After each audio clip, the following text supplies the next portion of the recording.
நாள் 7 hair fall solution டே 6. Hormonal இம்பேலன்ஸ்னால முடி கொச்சவங்களா இருந்தா மறக்காம இந்த வீடியோவை சேவ் பண்ணி வச்சுக்கோங்க. ஹார்மோனல் இம்பேலன்ஸை சரி செய்யக்கூடிய ஒரு பொருள் தேங்காய். தைராய்டு, பிசிஓடி இருக்கிறவங்க எல்லாம் தேங்காவை 48 நாள் சாப்பிட்டுட்டே வந்தீங்கன்னா உங்க ஹார்மோனல் இம்பேலன்ஸ் குறைஞ்சு முடி கொட்டுறது சுத்தமா நின்னுடும். தேங்காய் வாழைப்பழம் இல்லைன்னா தேங்காய் பால் இல்லைன்னா தேங்காய் சட்னி இந்த மாதிரி ஏதோ ஒரு வகையில உங்க உணவுல சேர்த்துட்டே வாங்க.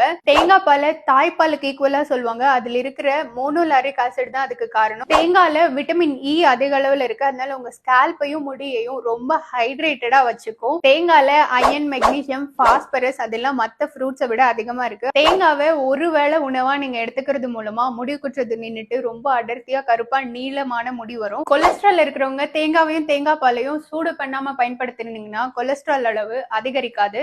அப்புறம் என்ன, ஹார்மோனல் இம்பேலன்ஸ்னால முடி கொற்ற உங்க ஃப்ரெண்டுக்கு இந்த வீடியோவை ஷேர் பண்ணிட்டு மறக்காம மெய்விரக்ஷாவை ஃபாலோ பண்ணிக்கோங்க. தேங்க்யூ, பாய்.